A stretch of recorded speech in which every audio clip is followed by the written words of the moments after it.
baby. This is Brothers in Combat with SERG VICENTE and Darnell Giovanni. No need to fight. Just listen up and get it right. Brothers in Combat, baby. We rollin'! Yeah! All night long. Boom.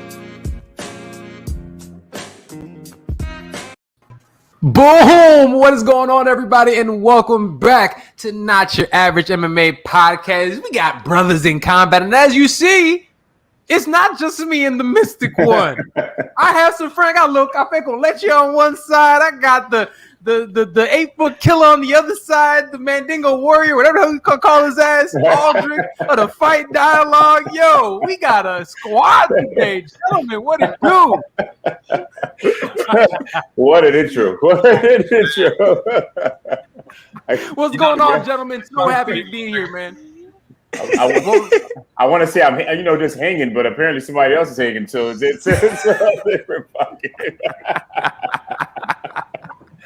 Fight week. We are here. UFC 264. I am pumped and ready, gentlemen. Hey, it is a Conor McGregor, Dustin Poirier fight. We got to put those two names together because these athletes are very important to this week and to the sport. And I'm excited. I don't know about you guys. I'm excited. I'm pumped. Well, really quick, let's give everybody a young intro because we got to let them know. Right up under me right here, if you guys are looking in the box, we have our brother from the Fight Dialogue, my man Aldrich. Aldrich, let the people know what's up.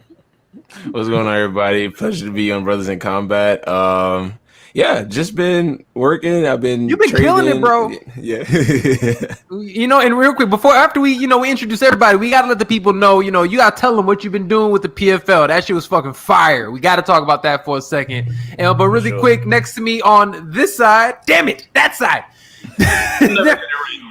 We got my brother, the cafe con leche of Brothers in Combat, Nick. Brother, what it do, man? Good, man. It's been a minute. I haven't been here since the last time that the four of us got together. I mean, we talk on the regular. I'm always happy to be part of that chat. But I feel like Tom Hanks in Castaway, right? I finally, I left my volleyball behind. I'm back to civilization. I'm interacting with people again. I'm out of the loop. I mean, Aldrich's got me really into this whole PFL system and everything. Now that he's been, hitting us up with all that, the behind the scenes info and everything like that. It's been great, man. No, he's not. We ain't getting no behind this, nothing. Allegedly. Allegedly. and then, of course, my brother from another, Darnell, motherfucking Giovanni, the other half of the greatest tag team in combat sports media history. Brother, what it do? In the world, what's up, guys? I'm just ready. I'm ready to get into it. There's so much happening on this card. Let's go. Well, look, I had to kick it off with this, and I got to ask you guys this because we already know this weekend we have UFC 264 headlined by, as my brother said, by Conor McGregor and Dustin Poirier, even though I feel like we should probably say Dustin's name first at this point in time, but hey, who's counting? We got Dustin Poirier versus Conor McGregor. Leading into this matchup, it is going to be fantastic. The entire card is fire, but there is so much at stake with this main event. Before we even get into all the shit, gentlemen, what's your excitement level on this card? Does it feel like McGregor card? Anybody? Yeah. 100%. Yeah. I mean, it always does, right? Absolutely. Like it's a Conor McGregor fight week when everything just starts ramping up. The anxiety starts to build. What are you going to do on Saturday? What plans do you have? Where are you going to watch this fight? There's just so many things that just run through your mind and what's going to happen on this card as well. I know it's a great card. Other, casuals are just excited for the main event, but you got a full card there. And when people watch a McGregor card, they watch it from the beginning till the end, and they're going to get to learn about a lot of fighters, and that's something else I'm excited about. Absolutely. Aldrich, what you think, man? Yeah, man. It's it's a McGregor fight when it's like the intensity, like Darnell said, but this one has a different types of anxiety. This one is a trilogy fight. We don't get trilogies often, and this one has a lot of stake on the line for both men. And like he says, it brings a lot of publicity to a lot more other individuals as well too. Yeah. So it's crazy. No, it's great. Nick, man, what you think about this, man? Because I know, do you feel like Dustin's actually being overlooked already, or do you feel like it's a little bit more even than most McGregor fights? That's a great question. I think that Dustin is being a little bit overlooked. As always, I feel like he's always been overlooked. But I mean, when that's going to happen, right? When McGregor's involved, I mean, McGregor, you know, love him or hate him, he is the face of the franchise, right? He's Dana's cash cow, and whether he's performing right or not, people are going to tune in to see him. So, you know, I think already, you know, the hype is coming up with McGregor. Now that we're going to have, I think it's pretty much full capacity at this point, right? That's going to be something sold out, you know. So the excitement is just even more amplified, right? So yeah, I think it's already being hyped up. I mean, we always knew it was going to be hyped up. I mean, I tend to host the UFC fights at my place all the time, and people were already like 2 months ever since this fight has been announced. You know, they've been always asking me like, "Hey, are you doing the fight? Are you doing the fight?" So I mean, yeah, of course, you know, people are going to be anticipating it highly. So when I'm in Miami, you're where we need to go to watch fights. Your crib. Yeah, bro. What we making? What's the food, man? What's all what? Darnell, I know you've been there before, man. Does my man have a spread? I mean, what's good? I have not been there before. I will be there at some point. This guy, man. Yeah, I always invite him, but you know, Darnell's always got his own thing. Are you going back to Duffy's? When's the last time you went to Duffy's? Because that's usually his spot. Duffy's has been nixed there. They changed their wings and not what they used to be. I don't go there anymore. That's where I used to watch fights when everybody in the crowd. Is Duffy's where Joe Schilling put the hammers on, buddy? No, that is D squared. No. And hey, to that guy, that's been a long time coming. I'm just saying, throwing that out there. That's been a long time coming. But anyways, as you were saying, guys. All right, well, check this out. Well, let's go into the fight itself because there's a lot going into this matchup.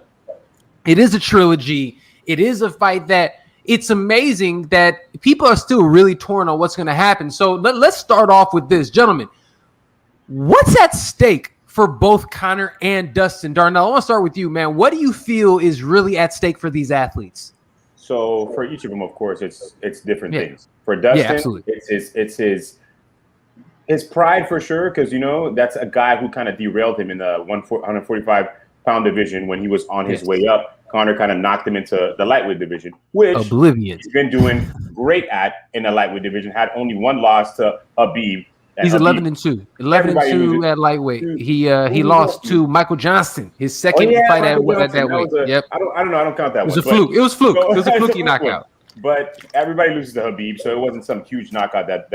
Huge loss that Dustin took there. So definitely his stake and claim in that division as well. He's the number one ranked. He should still be the number one ranked. He's number one still, yeah. Still number one ranked lightweight, and a title shot for sure. It's up for guys because you want that undisputed title. I know he had an interim title, but he wants that undisputed title. And if he beats Conor, number one, he'll be set for life financially.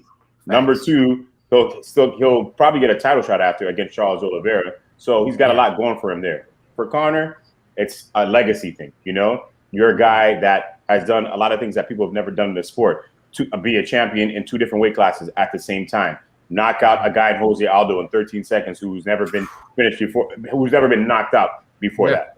A lot of things that he's done for this sport. His legacy is going to be there, and if he still wants to do it again, because that's what everybody keeps asking. Does Conor still want to do this? He's made so much money. Is it still there? It's hard to answer that question because there's been guys in combat sports like your Floyd Mayweathers who's made plenty of money, but they're still competitive. They still have that pride. They still want to go in there and fight, and that's something that is almost all they know as well. So legacy versus stake and claim in the weight class, and whichever way people want to view that, we'll see on Saturday. Whew. Aldrich, man, same question to you, man. And by the way, Floyd's an alien. That's why Floyd can do that shit. That man is a fucking alien, okay? Aldrich, what do you think? Do you think it is, you know, do you feel that way about the same way about this matchup? Oh, yeah, for sure. For both men, in a way, it's for legacy, more so for Conor, but definitely Dustin because, you know, he, like you said, like Darnell said, he was on the cusp of grabbing that 145 title, but Conor derailed that when the 155 been doing amazing, took out for a lot of former champions, took on a Max Holloway who's a champion at the time. And you know, like you said, this is definitely guarantees a title shot because word just got out. Oliveira will be in attendance, so pretty much this is a number one contender spot. So you know he'll be watching his competition closely. And then Conor, like you said, it's definitely legacy. You know, the man's like, you know, first 2 division champion. So a lot of records. Definitely, he brings the show, but for him, it's definitely legacy because. You know, we did a breakdown on my show about this, and I couldn't even do a complete breakdown because it's even trilogy fights don't come along, and you know you got only tape 12 on of them in UFC history. Mm-hmm. Yep, 12. So. Yeah, there's 12 of them in UFC history. The person who has won, and I want you guys, and Nick, I want you. What do you think about this? Because out of those 12 trilogy fights, the person who has won the second fight has won 8 of those 12. Does that take anything into your swaying or the feeling about this matchup?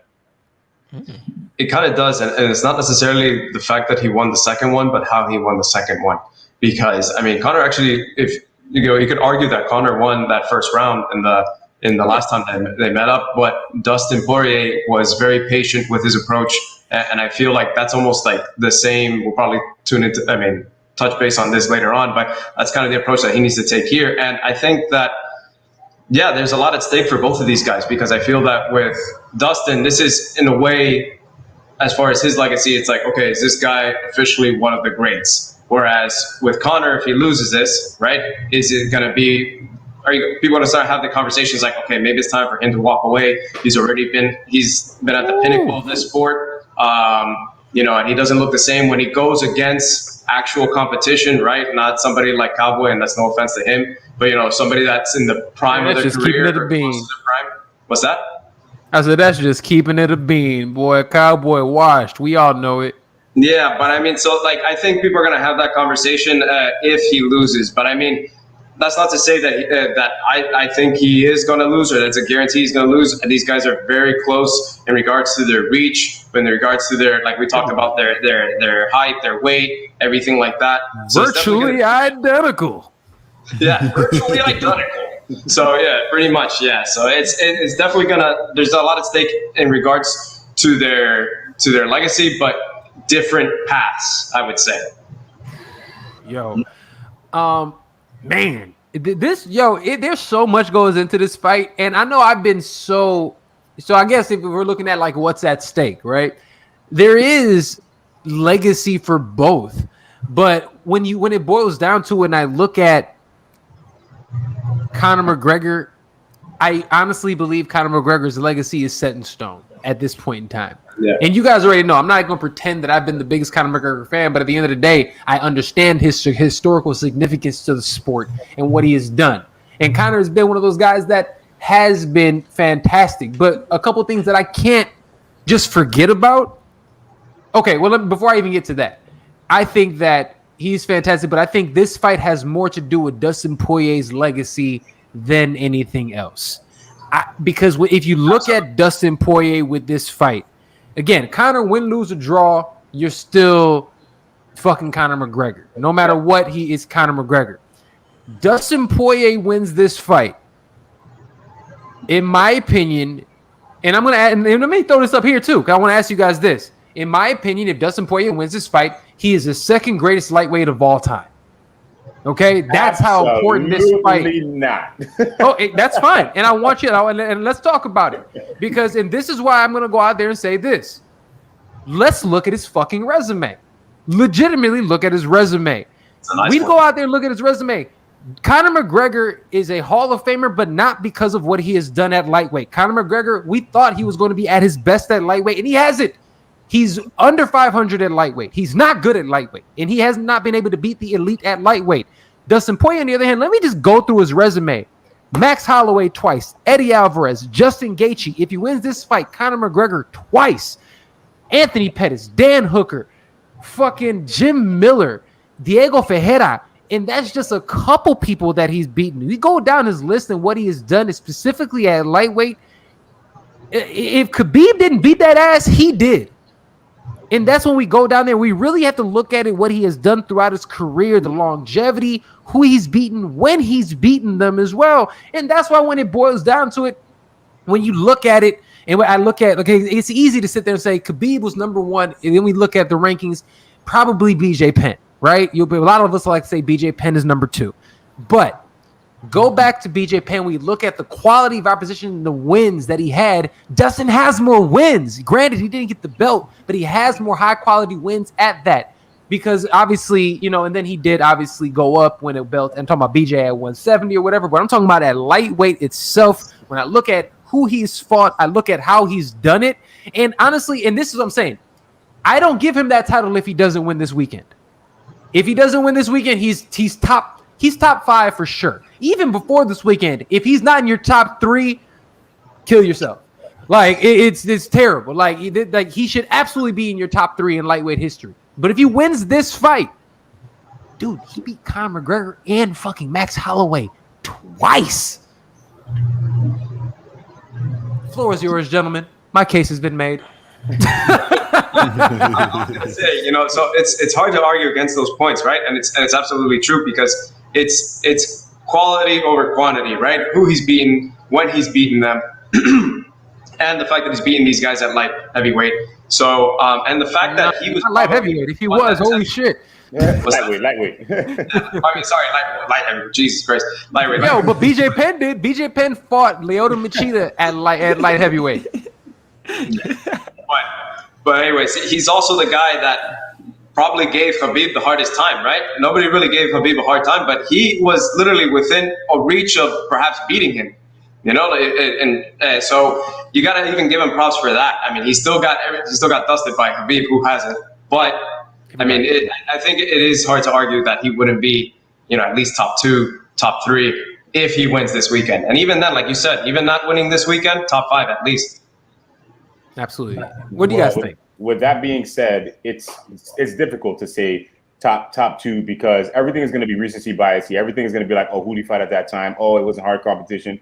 Because some wins age better than others. And I feel like in years to come, Dustin Poirier's wins are going to age even better, without a doubt. And I can agree to that. BJ Penn's wins may have not aged as well because those guys didn't end up doing too great in their careers. But at that time, the way BJ Penn was finishing people, when he was defending his title, it's hard to compare those two because Dustin has not had the title to defend it and to do all that. So it's hard to put that together. So until Dustin can win that belt, defend it a couple of times as well, then we can talk about those things because we have Khabib who did win the title, who did defend the title as well. But at the same time, too, Khabib didn't defend the title that many times. He didn't fight every single person. There's some people he didn't fight. Before he got that Michael Johnson fight, who's the guy he beat? Dan Horsher or something like that? I don't even know who that is. But he's also arguably, and just to play devil's advocate with Khabib, it's almost similar to like a Usman thing. This motherfucker was beating the hell out of everybody leading up to it. Dude, he whooped RDA's ass. You know what I'm saying? Like, we're talking about a dude who's dragged people.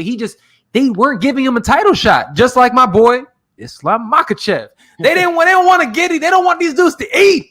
What's going on? You know, so that's the thing. I'm not discrediting Khabib at all. I'm just saying he could have still kept going to keep like defending that title and adding on to his legacy. But his legacy is going to be there no matter what. That's going to stand there. But with the whole lightweight history stuff, I think we got to give that some time. We got to let that brew a little bit more. Dustin Poirier is still young too, and he still wants to 32. Keep fighting. He's not trying to. He's not. You never hear Dustin Poirier talking about retirement. Oh, I want to finish at this age. This guy is a dog. We have to remember that he is a dog. That's what I'm going to remember the most about Dustin Poirier, being the dog of that division. Never denied a fight. Was always there. Beat some of the elites, even though he wasn't a champion. Some of the elites. He beat a majority of the elites, and all the elites. Not name Khabib. Not name Khabib, but beat all those guys. And then I would love to see him against Charles Oliveira. I actually want to see that more than I'd want to see Conor McGregor and Charles Oliveira, to be completely honest, because I think Dustin is more of a complete mixed martial artist. So it would fare better in a matchup. But at the same time, Conor still has some guys that he can still fight. Like, even if Conor loses this fight and people keep talking about, oh, you should retire, there's still fights that people would want to watch after that, no matter what. I'd want to see Conor Michael Chandler. I'd want to see Conor Tony Ferguson too. There's still fights that I would want to watch with Conor McGregor. So I don't know. When it comes to all the lightweight history stuff, I'm not going to put Conor up there. Dustin definitely would be up there faster than with Conor, but because Conor is a combination thing. It's not just featherweight, lightweight, all that. It's combination. He boxed. He went to featherweight. He dominated. He went to lightweight, won the title, but couldn't defend it. Couldn't get those big victories. But it's a combination of what he's done all together. Oh, like we said before, his legacy is set in stone. and I never want to take away from anything that Conor McGregor has done. I'm somebody that I feel as if I'm realistic about his current place. Yeah. But in terms of where he was, because, and again, you know what? Fuck it. Let's just jump into it right here. Gentlemen, is Conor McGregor still elite in y'all opinion? I got thoughts. But I'm gonna toss this to you guys to kick it off. Because but even before I say anything, anybody who wants to take this one, but is Conor McGregor, in your guys' opinion, still an elite lightweight in the UFC? Elite. That's tough.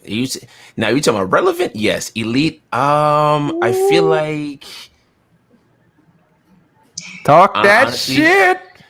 No, honestly, no. Because when Conor won the lightweight belt, the 155 division wasn't this deep and wasn't this as much talented. It was, but not to this depth.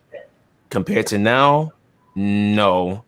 He's still relevant, but he's not elite. I feel like this win, if he beats Dustin, it was put him back in the elite conversation. But as far as relevance, yes, he's still there. But elite, no. Nick, what you think? Yeah, I'm gonna have to agree. I think he's still elite, name recognition wise, elite as far as his legacy, as we talked about. And even I wouldn't say that he's not elite talent wise, but I think something that's interesting going into his last fight and this one is he elite motivated wise, right? I miss the old Conor, right? I miss the shit talking Conor. I miss the braggadocious walk into the ring. Yeah, exactly. This is my octagon. He would give me the same. You can't do that shit when the dude you about to fight just knocked you the fuck out. No, you did, but you know what? Like, it doesn't matter. Like, he's the type of person that would just sweep that shit on the rug. Like, he used to give the impression like Mike Tyson used to give, right? When Mike Tyson stood into the ring, whoever was in there with him, he would stare them down. He would basically make them shit their pants and know that, like, hey, this is gonna go my way and no other way, right? I feel like that's that's missing. That's what he needs to be elite. Now, I'm not saying that he's completely indifferent or that he's nonchalant about these opportunities, but when you've accomplished so much, both successfully as far as records, as far as belts, as far as money, it's kind of hard to ask yourself, like, I mean, how long do I really want to keep doing this? I'm going to keep doing it because I'm going to keep getting paid, and I'm still talented enough that I can beat some of these guys, right? Yeah. Now, the question is, am I talented enough to beat the top guys still, right? And we'll find out this weekend. Darnell, my brother in combat. If Conor McGregor was not elite, Dustin Poirier wouldn't take him as serious as he does every single time before he fights him. If he was not elite, Dustin Poirier would look not as good in that ring at all, because he probably would take him lightly. If he was not elite, he probably wouldn't be fighting Dustin Poirier for a third time. Yes, I still think Conor McGregor is elite. It's just that top two of that lightweight division, man, is very, very, very, very skilled guys, man. And lightweight has always been a very difficult weight class. Anybody's going to look not elite against any of those guys. You can put maybe even an Islam Makhachev against Charles Oliveira, and Oliveira might submit him. And then you're going to question if Makhachev is elite. It's hard. Man, we talk. I picked my boy Charles. I know how dope Charles is. I know you love Makhachev as well. So it's hard, It's very difficult in that weight class. So I think, yes, he is still elite. Does the UFC maybe boost him up more than they do other guys? 100%, because he's a money machine. 1,000%. So it's always going to make people question that because of how much attention he gets. And at the same time, not all elite fighters get all that attention, because there's other guys in that weight class that are, some dogs in there. There's some dogs in there. But yes, I do still think that Conor McGregor is still elite. Yes, I do. Look, I'll say this, and we'll put a bow on this one, because there's so much more on this fucking card we got to talk about, and we have to get prediction time. You know what time it's prediction time. But I will say this: Conor McGregor was in his prime in 2015 to 2016. That was Conor McGregor's prime. That was the most. He was arguably, aside from John Jones, the best fighter in the world at that time. That's when he beat Jose Aldo. That's when he beat Eddie Alvarez. That was 2015, 2016. This is what messed Conor up, and this is why Conor McGregor is no longer elite. You have to be in the game in MMA. MMA evolves too fast, and the game has essentially caught up to him. And again, He was out there making money. He was building his legacy. This is of no fault to, kind of his own, but is circumstantial more than anything else. He beats Eddie Alvarez. He takes 2 years off. He fought Floyd, but that doesn't fucking count. He loses to Khabib, takes another full year off. The Floyd counts. He beats Cowboy, takes another full year off, and then he loses to Dustin Poirier.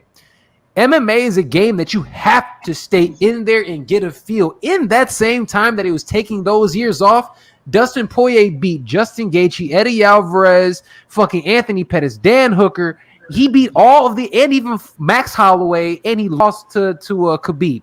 He's fighting the best of the world. He's constantly sharpening iron, and being at American Top Team, he's in there with the best of the world that aren't yes men. People are out there trying to whoop his ass in training every day. I don't know if Conor has that. One of you, I think Nick, I think you brought this up, but I think you're right. I don't think Conor McGregor has the elite mindset anymore. I think he wants to be, but I don't know if he does, because when it really boils down to it, if he was that dog, and this fight can prove me wrong.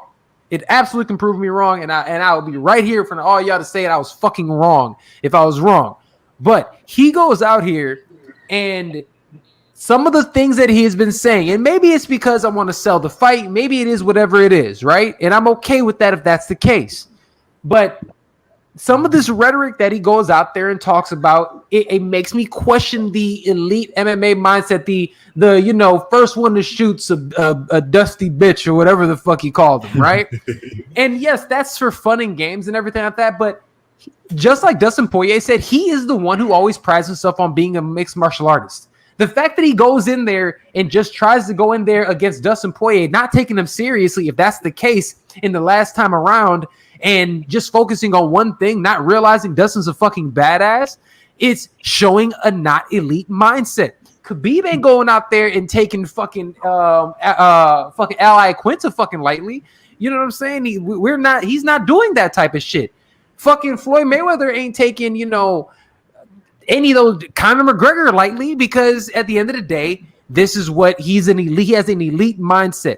I'm questioning Conor McGregor's mindset at this point in time because some of the things that he said and some of the things that he's done. He can absolutely prove me wrong. I think he has some elite skills, but I've said time and time again, he's the best 7-minute fighter that I've ever seen.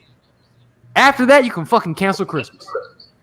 I mean, he went 5 rounds with Nate Diaz, and no matter who you think won that fight, he still was in there at that 25th minute. So he also slowed down terribly in that fight. And that was a part. Yeah, he slowed down terribly, but Nate Diaz is somebody that is on somebody's ass when they get tired or when they feel that way, as you can see what he did to Leon Edwards, and he didn't do that to Conor. So that shows you some kind of grit. I don't think he gets enough credit for that, especially a guy like Nate Diaz. Not that many people especially when you're not even a welterweight, can go that long with Nate Diaz. So I feel like he doesn't get enough credit in that space. But when you say the game is catching up with him too, I hope it's not. It has caught up with him. And I don't disagree with that, but I don't think it's the same thing like an Anthony Pettis game has caught up with him, because Anthony Pettis. Can we have a moment of silence for Anthony Pettis, please? Can we just lower our heads? I feel like Anthony Pettis continue. doesn't like with your Anthony Pettis like catching up to him. Anthony Pettis doesn't adjust in a rematch or in another matchup. He tries to learn like something randomly new, and it doesn't make sense. And you can see how that looks. Conor McGregor is good at mixing in what he already knows with something new that happened to him in the previous fight before that. And I feel like with the leg kicks things, you're going to see a lighter on the feet Conor McGregor rather than a heavy on the feet to get caught. So it's going to be harder for Dustin Poirier for sure in this matchup. Absolutely. Well, fuck it. While we're here, gentlemen, prediction time. Main event this weekend, Las Vegas, Nevada, T-Mobile Arena, UFC 264, Dustin Poirier, Conor McGregor. We'll just go around this circle. I'm starting this way. We go with Nick first. Brother, what happens? How does this fight end up? I think this fight, with like I said, Conor lacking that elite mentality, or as you worded it, mentality. I think this fight goes again towards Dustin Poirier.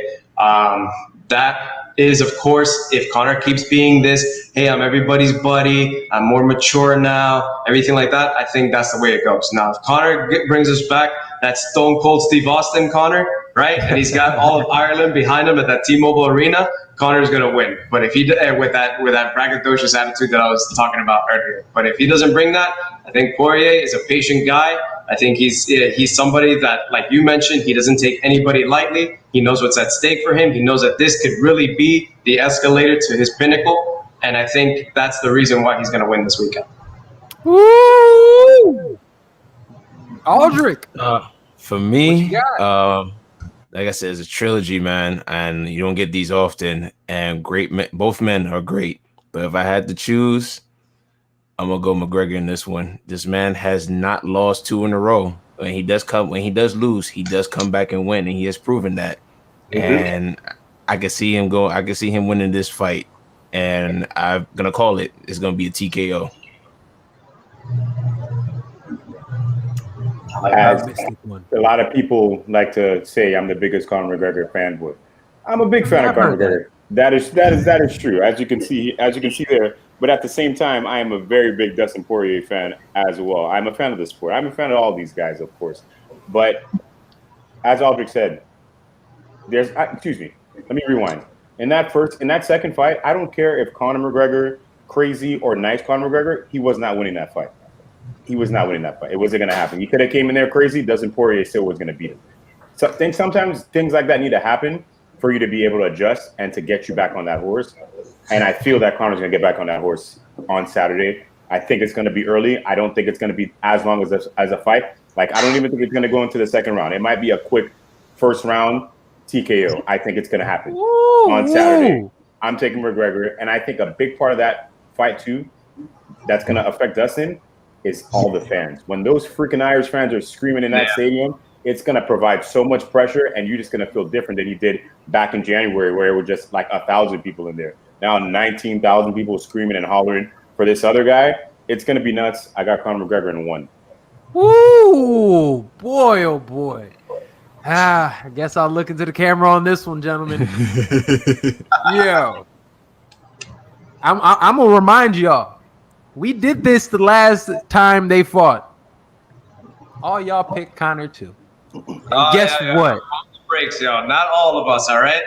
Hey, you said he might. I'm throwing you in the mix. I said Dustin was going to win last time. I should have put money on it too. Son of a bitch. I'm still mad at that. See? So check it out. Conor McGregor is the greatest MMA fighter I've ever seen. He's fantastic. I think he's absolutely going to make adjustments. I think we're going to see Conor McGregor right from the onset trying to blast calf kicks. I see it coming right out the bat. I see him being much more agile. I see him throwing some of those big, wide painting hook kicks that he started off throwing, those stabbing body kicks that he throws up the middle. I see him doing all of those things. And I see it being a good damn fight. I don't think people are giving Dustin Poirier enough credit for the elite fighter that he is, and we forget about the dog fights that he's been in. The dog fights that he's been in. Too many. He's not afraid to get hit. He's not afraid to get in. Honestly, if we go back to it, he has not gotten starched the way that he was starched in that fight since really he was at 45. His first fight up at 55 he did, but that's still, you're trying to get your weight and shit right. I think that he is more sturdy at this weight. I think he has a good chin at this weight. And I think he is going to be confident because he has felt Conor McGregor's pressure. I think Conor McGregor is going to probably win that first round. I think he's going to look great doing it. Dustin Poirier wins this fight. After the second round, especially if it goes to the third, you can cancel fucking Christmas. This fight is over. Dustin Poirier washes him and will end up getting a finish. I'm picking 4th round TKO by Dustin Poirier. Dude, people don't give Dustin enough props. He hits, if I go down the list, where's my damn list? Speed, volume, power, conditioning, variety. Conor, I give him the speed. Dustin Poirier has the volume. One thing that Conor McGregor does, and I'm going to ask you guys, he doesn't throw as much volume, but he doesn't like to get pressured. And once he actually starts getting volume on him, he doesn't like to feel bullied at all. That's when he starts getting hit. That's what happens. Nate did it to him Dustin did it to him. Khabib did it to him. I see Dustin going out there doing the exact same thing again. I got Dustin Poirier winning this fight. That's my thing. And again, there's no shame on Conor. And I don't want people to think that I'm like just saying Conor ain't going to do it. Conor is great. Conor is one of the best fighters in history. Conor going to get his ass whooped. And that's another thing we ain't talking about either. People, I don't even know. I didn't bring this up. We act like he didn't get fucking flatlined last time. You need a whole year off to come back from getting knocked out like that. It wasn't like a regular, it wasn't like he was just standing there and got wobbled or something and the ref came in and saved him. He got flatlined. I don't trust his chin right now. I agree with that if he was a guy who took that much damage, but he didn't take damage like Dustin. Dustin Poirier takes more damage than Conor McGregor. One Clearly, shot, though. It takes one shot. And he got flatlined. But your chin doesn't get better taking off. Dan Hooker was lighting him up a couple rounds when they fought. Yes, Justin Gaethje was lighting up a couple times too. It's a lot of damage. So if anybody has more scar tissue of damage, it's Dustin Poirier compared to Conor, because Conor's been rocked how many times in that octagon? Twice. Dustin Poirier knocked him out, and Nate Diaz rocked him 100% for sure. But he's Habib rocked his ass too. That's right, and Habib. But hit him with the eagle.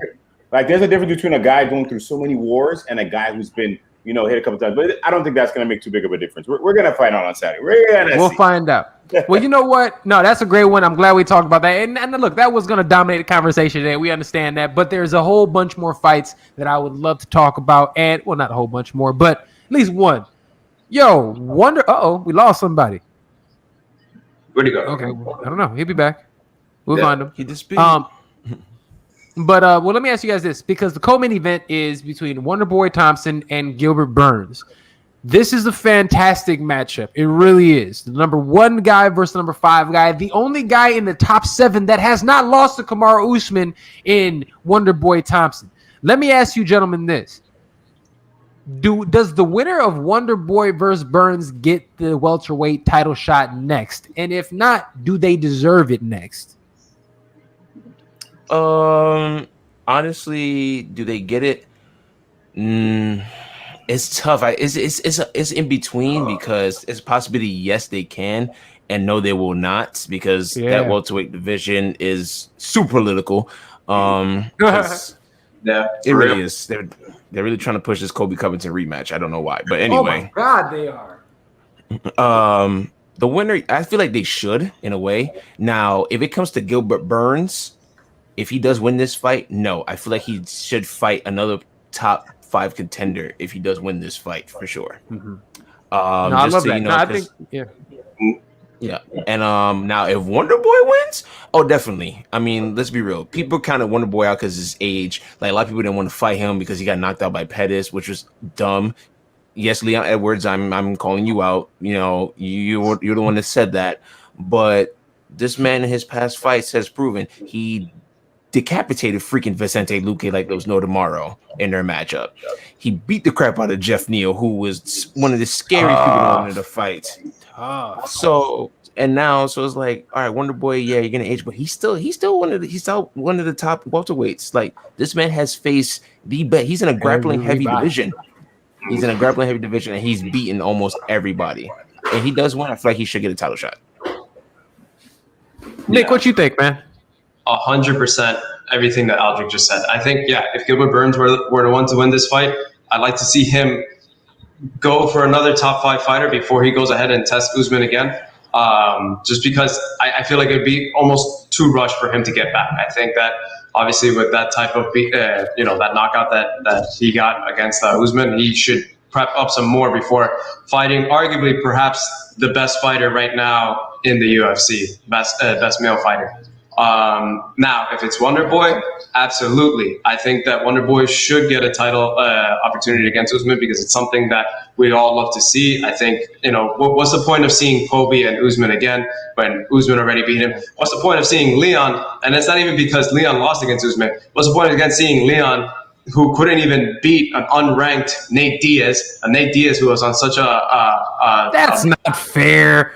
I can't even allow that shit to rock. Get the fuck out of here, fam. No. We will not go ahead. Tell me how Leon Usman's gonna go. Usman's gonna knock him the fuck out, bro. No, he won't, bro. Dude, here's the thing. Leon Edwards deserves a fucking title shot. He's the one, okay? It's no ifs, ands, or buts about it. It's Leon Edwards. And the reason it's Leon Edwards is because there's only 2 people in UFC history who have longer winning streaks at welterweight than Leon Edwards. That's George St. Pierre and Kamaru Usman. That's it. He's beaten everybody. And people are going to sit here and get on the Bilal Muhammad fight, a fight that he was absolutely dominating. They're going to talk about Nick Diaz. And let's be honest, he even admitted it. He's like, I won this fight. He's coasting. He doesn't make mistakes. And he made one mistake because at the end of the fight, he didn't give a shit. I was beating this dude's ass. It's whatever. He was dominating. He was whooping his ass from pillar to post. And then it sucks for him. He ended up getting clipped because he ended up sitting there taking, himself out of the situation. That's on him. But at the end of the day, that doesn't take anything away from him as a fighter. This dude has dominated some amazing individuals. And you know what? If there was no time limit, Nate Diaz will be undefeated, okay? Yeah, no, absolutely. I'll give a thoughts on that because Nate Diaz is basically he's like the bark of a tree. You could just keep hitting it and he's just going to stand there. But my point being is that let's say that Gilbert Burns wins, right? Yes, I'd rather see him fight somebody else in the top 5 and go ahead and give Leon the title fight against Usman over Colby, right? But if Wonder Boy goes, I want to see Wonder Boy against Usman. You seen Wonder Boy versus Usman. Kamaru Usman, you saw him against Tyron Woodley. It's going to be the exact same game plan. Absolutely. He's just going to be sitting here, and I'm going to hit this dude in the mouth when he comes close to me. Like, truth is, you're right. So real quick, Darnell, I'm glad you. I just want to ask you, because everybody got their thoughts on this one. Yeah. Does the winner of Burns versus Wonder Boy get the next shot at the title, and should they? Only if it's Wonder Boy, because Burns we already saw that. We saw what happened. He got finished in that second round or third round. I forgot which round it was, but no, I don't want to see that again.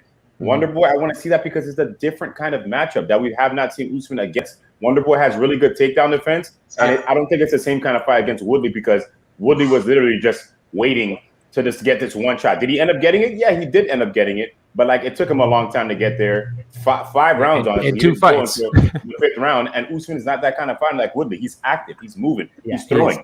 It's going to be a completely different kind of matchup, and we're kind of like running out of guys for Usman to fight besides Leon Edwards, which he kind of lost steam for me in the Nate Diaz because you have not been you've been down on Leon. We've been arguing about Leon Edwards for the last year. He wants these title shots so bad, but you coasting against Nate Diaz. You're not even finishing Nate Diaz, who's not even a welterweight. I can't give you that. It's hard. I get it. You have the wins. You have the streak, but you got to show that you are a freaking champion. I feel like him against Usman. Usman's beating him even worse than the first time. We don't know that. Usman has been that. You want to talk about elite fighters? Kamaru Usman. Jesus Christ, that guy is scary. Absolutely. It's scary. Yeah. So I don't know. Yeah. I'm not dying to see Leon Edwards against Kamaru Usman, but if Wonder Boy wins this fight, I want to see that because the difference in matchup, it's better to see. Besides, as much as people don't want it, I mean, as much as he doesn't deserve it right now, which is true, the Colby Covington, because the Colby Covington was another fight that Kamaru Usman, it was a competitive fight. Kamaru Usman wasn't beating that ass every 5 rounds. This was a competitive fight. You rewatch that again. Usman with Trevor Whitman, though, is a different monster. Different monster. I think he's gonna go out there and beat the shit out of Colby. I'll say this: Wonder Boy does leapfrog Leon Edwards if he wins impressively. Yeah. If he goes out there and gets a finish and it's impressive, he might jump the whole fucking queue, to be honest with you. Especially when we hear Ariel Helwani coming out saying that those boys at first round and they're looking at possible having a matchup with Masvidal versus Colby. If that's the case and they're really starting to go that way, where there's smoke, there's fire. Mm-hmm. And that tells me at the end of the day, they might not be looking at Colby at this point in time. If that's the case, just putting it out there. That's what me trying to read between the lines and shit, looking at the motherfucking tea leaves, trying to figure some shit out. Like that's what I'm getting from that. And if Colby actually had management, he probably would be getting that title shot right now. That's his probably biggest issue, because all this Colby Covington Incorporated. Look, brother, you could have been fighting this summer or September. Look at Kamaru Usman wanted to fight immediately after the next one. Didn't get it. You didn't get it because you have no management. It's stupid. It's dumb. Get it together, Colby Covington. Imagine. I'm glad you said that. Huh? What was that? Imagine having to manage that guy. Talk about a thankless fucking job. Yeah, I mean, people don't like managing him. As you can see, he's by himself. Yeah, dude's yeah. I mean, look, it sucks for him, but like, fuck that guy. It is what it is. All right, moving right along. And look, people don't know. I don't shit on fighters. Colby's the only one that I be talking some shit about. All right, that's the only one. But even though I talk shit about him, yo, we can all attest to it. I give him all the props in terms of his skills. In terms of his skills and how he can actually perform, Colby Covington is elite. Colby Covington is a badass when it comes to actually fisticuffs, okay? I would never take that away from him. He's just a douche as a person, and I think we all agree on that. All right, let me ask you guys this. What other fights of UFC 264 stand out? What are else you excited about? I got a couple of them. Yeah. Definitely the Greg Hardy and the Tai Tuivasa fight, because Tai Tuivasa, because we're going to see, is Greg Hardy, can he sneak into that top 15 against a guy like Tai, who hits very hard and has a pretty good amount of cardio where he can go 3 rounds. Greg Hardy has shown that he can go 3 rounds against Alexander Volkov, which is crazy, but then he gassed out against Marcin Tybura. So it's just weird to see like where he stands there. So I'm definitely interested to see if Greg Hardy can be in some kind of elite conversation within the heavyweight, not elite, but like top 15 at least. Of course, I want to see Sugar Sean O'Malley knock the hell out of this guy they got off the streets of CFFC or wherever this guy was fighting. So some spectacular knockout there. Whenever Sean O'Malley, he's a city kickboxing guy. That's cool, but so whenever Sean O'Malley, whatever wonderful knockout he has, I'm going to be excited to see that, because he is a showman at the end of the day. He likes to do those things. He puts himself at risk for those kind of performances. So that's going to be fun to watch. And of course, the main event, the main event of the prelims and the main event of the early prelims, because Jennifer I and Jessica I, we're going to see pretty much who's like almost there next for Valentina again, even though Sergio won't see none of them against her. But we got to get some contenders in there. I honestly want to see how this guy is going to look, because she said she's got this diet thing under control. So hopefully she looks better against Jennifer Maia. And then Carlos Khan and Max Griffin is going to be in an excellent fight, because Max Griffin is a dog. Carlos Khan is on a 2-fight winning streak, if nobody has noticed. So that's going to be a dog main event in the prelim. So I can't wait for that. Yo, I have to say this. The only person beaten who can arguably beat Valentina Shevchenko at 125 is Brandon Moreno, okay? That's it. That's it. Nobody else stands a chance, okay? And the Ryan Hall fight, too, is going to be pretty good. That's one that I'm looking forward to is Ryan Hall against Ilya Topuria. That one's going to be exciting. I mean, there's a lot of fights on this card. I love Topuria. Have you guys watched him fight? Yeah, but those Georgia boys are no joke. Dude, for those who do not know, really quick, because he is like somebody people don't know, dude is 10-0, 100% takedown defense, BJJ black belt. 70% of his wins are by submission. The rest of them are by fucking knockout. If you guys didn't get a chance to check him out, his fight versus Damon Jackson was brutal. Absolutely brutal. This dude is from he's down there, your guys' neck of the woods in Miami. MMA Masters. He's out there holding it down. So that fight's gonna be amazing. Aldrich, what you? Dude, man, dude, Michelle Pereira versus fucking Nico Price. That's actually that's one of mine. That's a fight that was on my radar too. The one fight that was on my radar but is no longer on the card was Sean Brady and Kevin Lee, but Kevin Lee had to pull out his rib cage. So good. I was looking forward to that fight, and but yeah, Michelle Pereira and Nico Price. That's definitely going to be some barn burners. Somebody getting knocked out in that fight. And to Ryan Hall and to Vora, that's a good one. Like you said, dude, 70% of his wins are by submission. But I don't think he's gonna against a guy who's Ryan Hall is undefeated too. Leg locks, man. Throw one of those. Ryan Hall's 8-1. He has a lot of leg locks, and I don't think he's dealt with a guy who's that crafty on the ground, especially a leg specialist. As because most people don't go for leg locks in MMA because the punches, but the way Ryan Hall sets them up, it's like, all right, I know not to take too much damage, but I'm looking forward to that Nico Price, Michelle. Dude, that Nico Price, that's gonna be straight bananas, like straight bonkers. Yo, the Carlos Condit fight also with our boy Max Griffin, friend of the show. Like Max is one of those dudes that has gotten better and better and better. I think that's gonna be a fucking barn burner. Yo, what's crazy between the Tai Tuivasa Greg Hardy fight? You got this is really a global matchup because Greg Hardy, Pro Bowler, NFL. Tai Tuivasa was one of the all-stars in pro rugby. He was like the Greg Hardy of pro rugby. So you have two guys that have come from other sports, similar in times, like I don't want to say style, but similar in terms of they knock people the fuck out. Like that's going to be a fun, I think, interesting matchup. Yeah, that's a really cool. Like it's really interesting to see that. Like it's weird when you see these, especially I got one of my boys. He lives down in Australia and everything like that, and so like to see, like you said, similar sports, as far as physicality and style of play, all of a sudden in a whole different environment. And Greg Hardy's been actually holding his own, with the exception of his last fight. Like he's been doing all right. His striking that first round, his striking the first round of his last fight versus Martin Tarbora was the best striking that I've seen from him. He looked like he all of a sudden figured it out. But if he's throwing shots like that, dude, his gas tank. And here's the thing: Tai Tuivasa can eat hammers. You can hit that dude in the face with a sledgehammer, and he's just gonna keep walking forward. I mean, have you seen some of the highlight the training with him and Mark Hunt? Have you watched some of those? Yeah, dude, him and Mark Hunt go out there and train. They just hit each other with the biggest of shots. It's crazy. Those Samoans are built with different. Fucking A, they are. That shit's wild. Oh, and then we got Yana too. Yana's fighting Irene Aldana. That's going to be good for, I guess, the 135-pound division to kind of find some. If Yana wants to get to that elite level to fight Amanda, this will be a big fight for her to get up there. Maybe acknowledge Yana on this show. Set her up on Holly Holm, huh? We don't acknowledge Yana on this show. I know how she did some of us here. I know how she did. We what I'm saying. We don't show no love. I'm still give her respect. It's all good, Yana, but.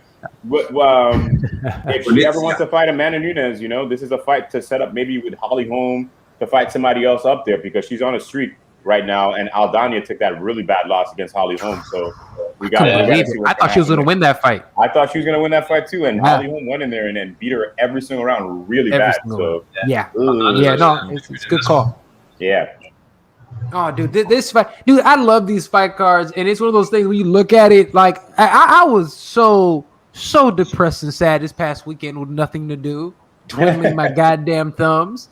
You see, dude, I caught myself going back and watching, like I was watching so much fucking film and like old fights just to get a little feeling out there of it, man. Like it was crazy. What do you guys feel about the rest of everything else, the event and everything? How do you think this sells? Oh, it's gonna do over $1 million for sure. No Conor card does over $1 million. Over $1 million. Yeah, over $1 million buys. What are we thinking? Are we thinking like 1.5? Right at $1 million? I don't know. I think 2. I think 2 or 2.5. It might. Yeah, it might go up there. What did Conor's last card do? What was the last? Do we know? 1.7 or something like that. Something. 1.7. Yeah, you're right. With this one, it might be. Well, with full capacity crowd, you gotta imagine that people are gonna love seeing that shit too. Yeah, dude, I'm so excited about this shit, dog. I am so excited about this card. You know what? There was something else. I do have something else to ask you guys about. Now that we're all here, Darnell and I spoke about this, I believe, last week a little bit, but we have, and I hate to talk about this one, is it? But Francis Ngannou. 1.6 on the sorry, this one. Yeah, 1.6 last time. Yeah. Thank you for checking that out. So yeah, 1.6. I can see it doing It might be I due can see too. doing It the might same. do too. It might do too. Damn, it might do too. And one thing because people want to see if that fight. They want to see if he can get it back. Yeah, and one more thing Yeah. too. As you check and this is going to be a very interesting thing to see, the Conor McGregor effect. Everybody's Instagram follows are about to go up 50 to 100K, literally, because so many people are going to be watching these cards, and especially if you do something spectacular. Because every time somebody's done something spectacular on a Conor McGregor card, they got 1 million followers all of a sudden. Yep. I mean, Wonder Boy said it. Wonder Boy, this is the third card that he's on with Conor, I think. Yeah. I think this is second or third. Yeah, I know and he was just like, man, these are big cards. I love the exposure that I get from it. Yeah. I mean, dude, Conor McGregor is the GOAT of publicity in MMA. You know what I'm saying? Of marketing and publicity and everything. There's nobody better ever than Conor McGregor, and we have to give him props for that. I'll admit that. He's elite. Look at the amount. Look at the amount of fans that were outside a restaurant waiting for him. Duh. Like that's the thing, and that's after getting knocked the fuck out. Yeah, they still love him. Yeah. It doesn't matter. Like it's so crazy. Honestly, hey, that thing he did on Twitter when he was just like, "Hey, P-boy, I'm coming for you." I laughed. I'm like, no, honestly, I feel like the UFC missed a big opportunity, and I said this. Granted, it's a T-Mobile Arena, but why not put this fight in the new Raiders Stadium? Stadium. I don't think Vegas brand new fans. I think it's a specific number that they can do. I don't think they can do the stadium yet. Oh, that would have been great. Is the stadium ready? That would have been amazing. Yeah, they're open. They're wide open, but I mean, I get it though. Preseason starts next month, so they gotta be open. Yeah, that's true for sure. Oh, dude, that would have been a great. Like, I can't wait to see like a big stadium show here. We've seen them in Australia, obviously.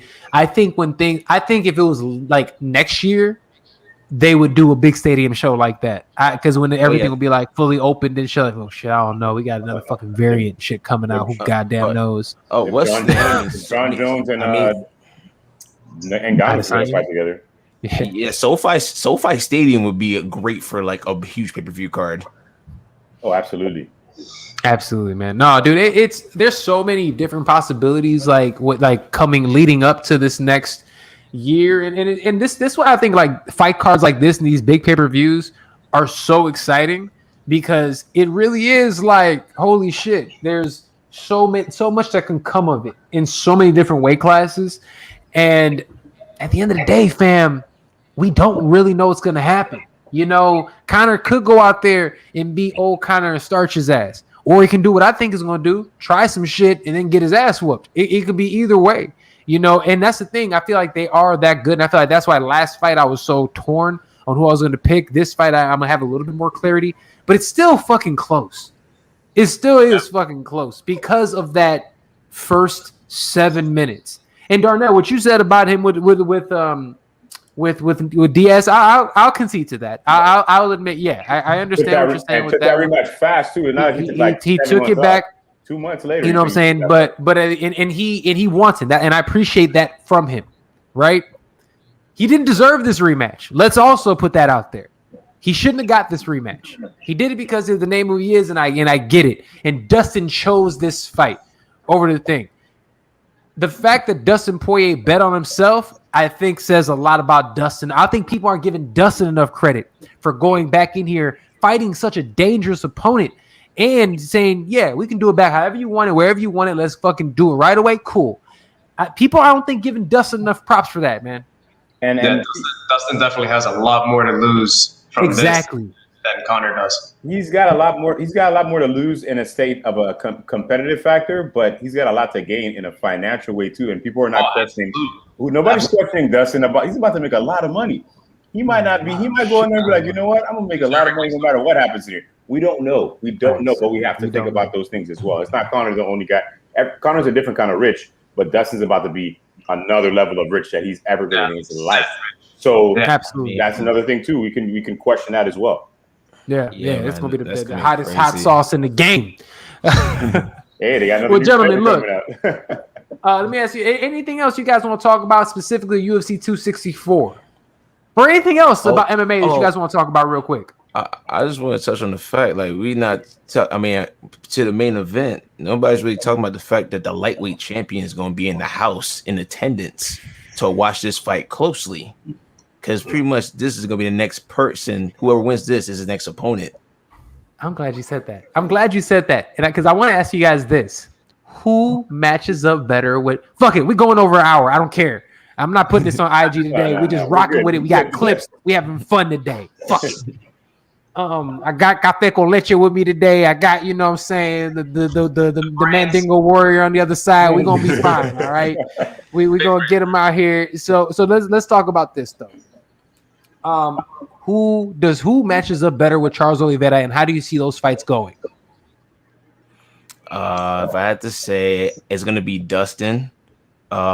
Reason being, no knock on Conor, great striker, but I mean he is brown belt jiu-jitsu. I mean, Conor's ground game in a way is kind of underrated, but a submission artist like Oliveira is gonna be a nightmare massive matchup. Submission artist. Yeah, just off of like his performance against Khabib, but it's Khabib, so everyone gets caught under pressure. But Oliveira definitely, and plus his striking has improved. But I said Dustin would be, because Dustin is a little bit more craftier on the ground. But I see stylistically that'd be a good matchup, but either or, Oliveira is a bad matchup for both men. I think so too. What you guys think? I think Dustin, it'd be a better matchup for him over Conor, just because, like you mentioned, he brings variety. But Du Bronx is something else, man. He's a champion for a reason, and I think no matter who comes out of this fight, I think he's going to be champion for quite some time, at least for the next 2-3 fights. Who knows? Yeah. Charles Oliveira is taking everything that I work for. I'm the worst matchup for you. Come see me down here, Miami 305. Me and you, bring your English. Oh my God. This whole thing. Listen. Hey, I'm not even getting into it. I'm not getting into that. Dustin Poirier is a better matchup. I think that's pretty clear. But listen, I want Charles Oliveira to get a very big payday too. So I'd like to see him against Conor so he can make a shit ton of money and be happy. Oh so that's another, I always want to see these fighters make as much money as they can. You know, I love competition, but I want these guys to get paid as well. And could you imagine the global superstar that even without fucking English, Charles Oliveira will be if he goes out here and fucking chokes out Conor McGregor? What was that? But you know what I'm saying? How big if he choked out Conor or and whooped his ass. Damn that. Could you imagine Charles Oliveira knocked him out? He can. Oliveira is good everywhere, man. Those are one of those fighters you want to avoid as much as possible on your way to the top or getting to the top. That's somebody you really want to avoid. But hey, he's there. And there's still other guys in the division as well. We still got Mike Chandler. We still got Justin Gaethje that we're forgetting about. Justin Gaethje. Dude, when is he coming back? What the fuck is going on with him? They're not doing nothing. He's training. Because he didn't get that fight. He's in a weird place. It's the UFC, man. It's the UFC. It's like the way, I don't know what it is, but it's like certain guys they want to push. I get the whole Michael Chandler project, and Oliver derailed it, but Justin Gaethje, man, people forget, he was on the tier too. Yeah, as he lost to Poirier, he came back better than ever, more patient, knocking people out. Yeah, it's like, how are we counting this guy out? He was interim champion as well too. So I'm. How they doing Francis? They doing Justin the same way too. They said they doing Francis a little bit more dirtier. Yeah. Fellas, my God. I do have to go. I have to go take care of something. So, but it was a pleasure being on the show. Thank you guys for having me. Shit, we'll put a pin in it at that point. It's a good time, man. Look, everybody, I appreciate it. Aldrich, if you got to rock real quick before we get the Aldrich from the Fight Dialogue, my brother, thank you so much for joining us today on Brothers in Combat. My brother, Café con Leche up there. We got Nick Marcus doing his thing, man. I appreciate you. Darnell, as always, my brother. Really quick, everybody, let them know where they can find you. Let's start off over here. Nick, where can they find you? You can find me, but you're not going to find anything interesting. That you can see my hand around Nick.